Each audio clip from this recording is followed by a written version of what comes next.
বন্ধুরা দেখুন, অনেকগুলো কমেন্ট জমা পড়েছে যে প্রেসার কুকারের বাইরের দিকে এরকম কালির চাপ জমে গেলে কিভাবে পরিষ্কার করব। তো এরকম প্রেসার কুকার তো পাচ্ছিলাম না, পেয়েছি একটা প্রেসার কুকার। দেখুন কেন জমেছে, তো সেটা আপনারা তো বুঝতেই পারছেন, যারা পরিষ্কার করেন মানেন তারা সবাই জানেন। আর এটা রিপেয়ার করার সময় অনেকটাই ঝরে গেছে দেখুন, বাড়ি খেয়ে। আর এই যে কালির চাপ জমেছে, এগুলো যদি মেজে পরিষ্কার করতে যান কোনোদিনই পারবেন না। তো এটা পরিষ্কার করার যে পদ্ধতি সেটা আপনারা দেখে নিন।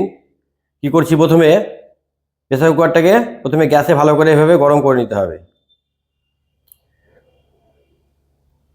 ড্রাই অবস্থায় এভাবে গরম করে নেবেন। এইভাবে প্রেসার কুকার কেন, এভাবে যদি আপনাদের কড়াইয়ের তলায় যে কালির চাপ জমে যায় সেগুলো কিন্তু এই পদ্ধতিতেই হবে। তো এটা জল দিয়ে করলে হবে না, শুকনো অবস্থায় আপনাকে এটাকে ভালো করে পুড়িয়ে নিতে হবে বাইরের কালিগুলোকে।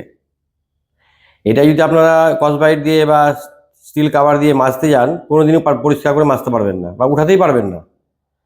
কিন্তু আমি যে পদ্ধতিটা দেখাচ্ছি খুব সহজেই কিন্তু এটা ঝকঝকে হয়ে যাবে। তো প্রথম কাজ হচ্ছে এটাকে ভালো করে পুড়িয়ে নেওয়া। ভালোভাবে পুড়িয়ে নেবেন ঘুরিয়ে ঘুরিয়ে সমস্ত জায়গা। দেখুন এই ভিডিওটা যে আমি প্রেসার কুকারটা আদৌ চকচকে করতে পারছি কিনা। তো পদ্ধতি এটাই, যেটা বললাম যে কড়াই, ফ্রাইং প্যান বা প্রেসার কুকার যাই থাকুক না, হাঁড়ি, যদি এরকম কালির চাপ জমে যায় তাহলে কীভাবে পরিষ্কার করবেন।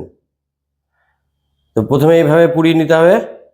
পুরানো কাজটা ঘুরিয়ে ঘুরিয়ে করবেন, এক জায়গায় বেশিক্ষণ গরম করবেন না, ঘুরিয়ে ঘুরিয়ে গরম করবেন। কিছুটা পুড়ে যাবে, তারপর আবার ঘুরিয়ে নেবেন। আমি সম্পূর্ণ দেখাচ্ছি না, আপনাদেরকে পদ্ধতিটা দেখাচ্ছি।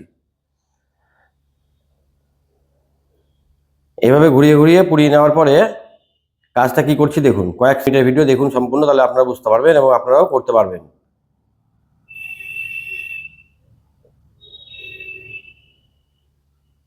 তা কমেন্টটা অনেকদিন ধরে জমছিল, মানে আসছিল অনেকের বাড়িতে এই সমস্যা, কিন্তু আমি তো এরকম মাল পাচ্ছিলাম না। তো পেয়েছি একটা, তাই আপনাদেরকে আমি পদ্ধতিটা দেখিয়ে দিচ্ছি। এই পদ্ধতি অবলম্বন করলে আপনারা অবশ্যই করতে পারবেন। তো দেখুন আমি ভালো করে এটা পুড়িয়ে নিব। পুড়িয়ে নেওয়ার পরে কী করছি, ভিডিওটা সম্পূর্ণ শেষ অবধি সঙ্গে থাকুন। এই দেখুন পুরানো হয়ে গেছে আমার। ঠান্ডা হওয়ার পরে কী করতে হবে, একটা চাকু দিয়ে এটা উঠিয়ে ফেলতে হবে। চাকু স্লিপ করছে, তাহলে কি স্টিল উল দিয়ে বা স্কচব্রাইট দিয়ে স্টিল কাভার দিয়ে একে মেজে পরিষ্কার করতে কোনোদিনই পারবেন না। দেখুন চাকু দিয়ে চাচা যাচ্ছে না, চাকুটা স্লিপ করছে। দেখালাম আপনাদেরকে। এরপরে যে কাজটা করতে হবে সেটা কিন্তু সহজে উঠে যাবে। এই দেখুন এটা হচ্ছে 80 নম্বর রোল সিরিজ কাগজ, হার্ডওয়্যারের দোকানে পাবেন, 10 টাকা দাম নেবে। এত বড় কাগজের টুকরো আপনি পেয়ে যাবেন। এখান থেকে টুকরো কেটে নেবেন। কেটে নিয়ে দেখুন যখনই এটা দিয়ে আপনি ঘষবেন, পোড়ানোটা যদি ভালো হয় খুব সহজে কিন্তু উঠে যাবে। আমি মোটামুটি পুড়িয়ে দেখাচ্ছি আপনাদের। এই দেখুন সহজে এটা কিন্তু উঠে যাচ্ছে। দেখুন হালকা হাতে ঘষছি তাতেই উঠে যাচ্ছে। সমস্তটাই উঠে যাবে। একদম নতুনে যেরকম পরিষ্কার থাকে ওইরকমভাবে আপনারা পরিষ্কার করে মেজে নিতে পারবেন। যারা হয়তো দীর্ঘদিন ধরে না মেজে এরকম নোংরা করে ফেলেছেন, কমেন্টটা আমাকে করছেন, দাদা কীভাবে পরিষ্কার করব, একটা ভিডিও দেন। তো দেখুন পদ্ধতি এটাই। আর কাগজগুলো ধার কমে গেলে কাগজটা বদলে নেবেন, একটা কাগজে বেশি ঘষবেন না। খুব যদি প্রেসার করে দাগ থাকে তাহলে 20 টাকার কাগজ নিয়ে আসবেন, তাহলেই হবে। ভালো করে পুড়িয়ে নেওয়ার পর ঠান্ডা হওয়ার পর কাজটা করবেন। এই দেখুন একটু ঘষা দিয়ে দেখুন সব উঠে যাচ্ছে। ক্যামেরার দিকে ঘুরিয়ে আমাকে ঘষতে হচ্ছে বলে একটু অসুবিধা হচ্ছে।